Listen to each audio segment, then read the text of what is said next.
Next up is another person that I deeply admire, that's taught me so much and all of my comrades so much. Dr. Barbara is going to share her wisdom and love and light with us. So please give it up for Dr. Barbara Ransby, y'all. Thanks. I'm glad to see so many people out here today. Some of us were a little late coming to this because we went to a memorial service. And at least this time, the memorial service was for someone who had lived a long and full life.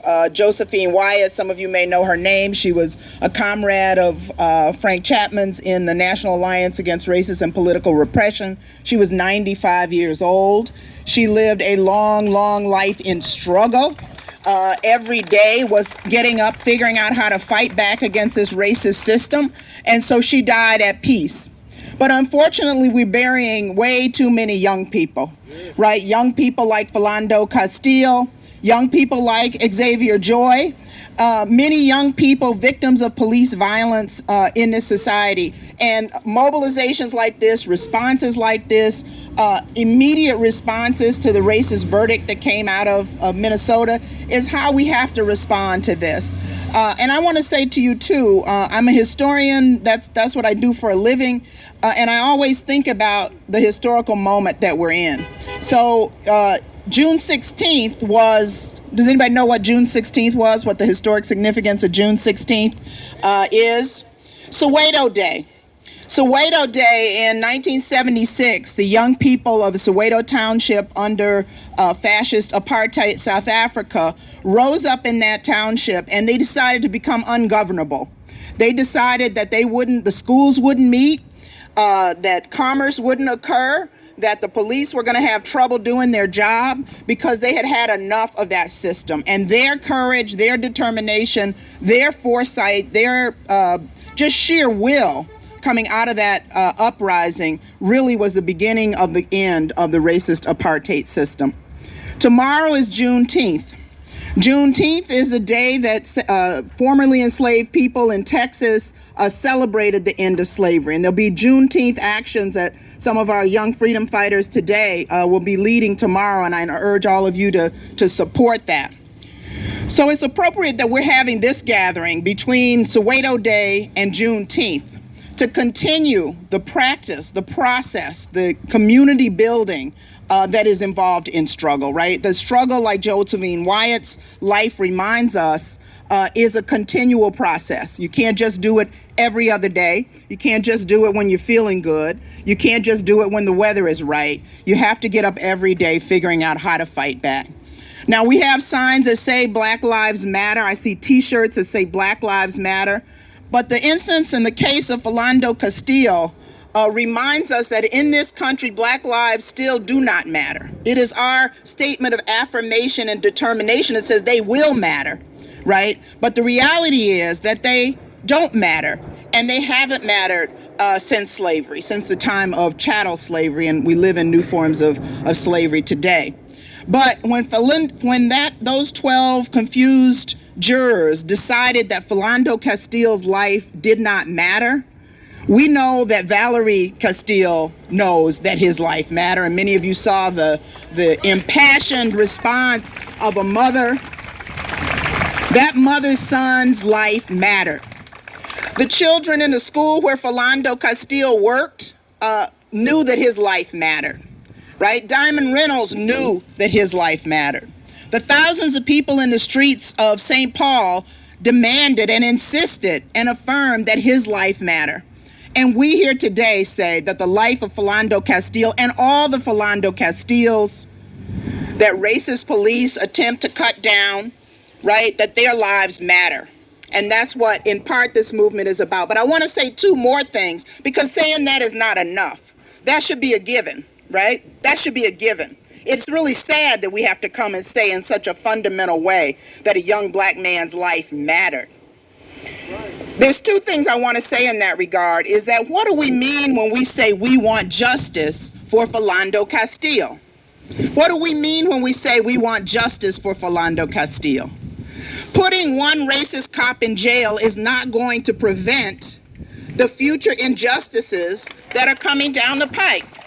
There are too many of them, right? We got to think bigger than that. We have to be more ambitious than that. We have to dream larger than that. We have to talk about an end to poverty. We have to talk about an end to systemic racism, which has penetrated all the institutions of this society. We have to talk about an end to racial capitalism. We have to talk about an end to prisons that cage human beings as a solution for human beings that racial capitalism has not made a place for.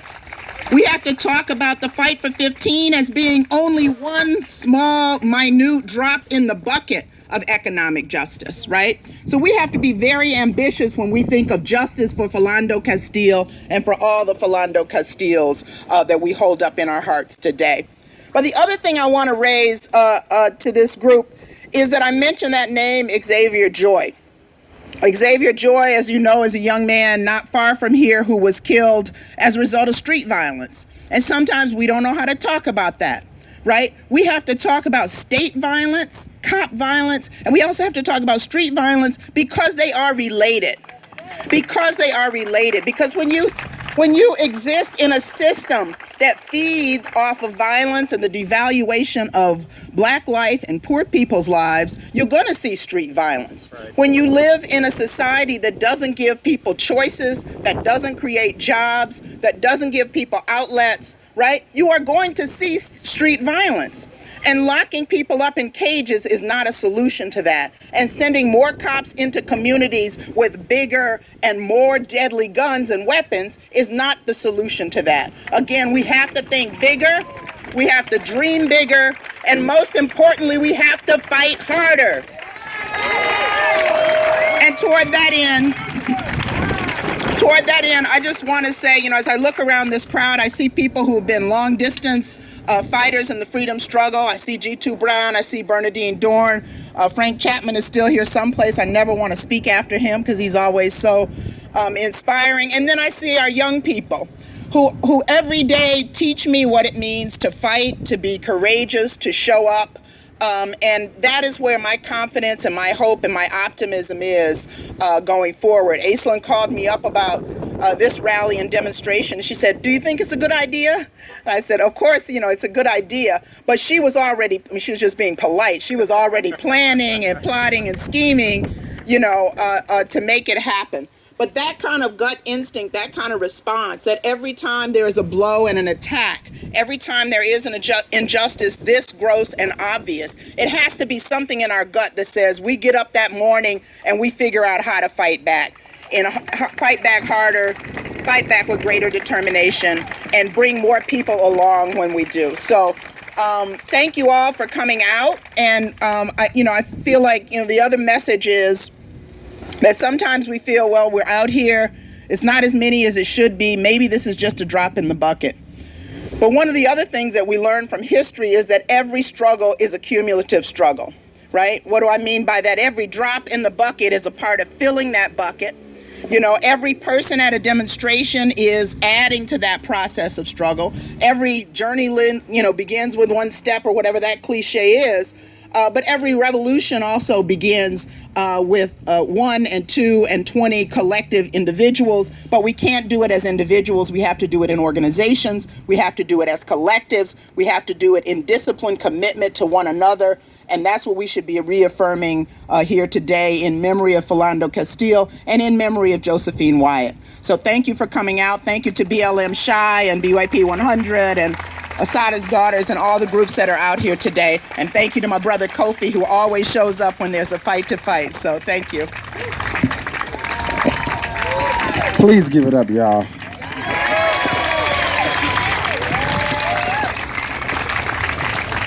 Barbara trying to have me out here in tears.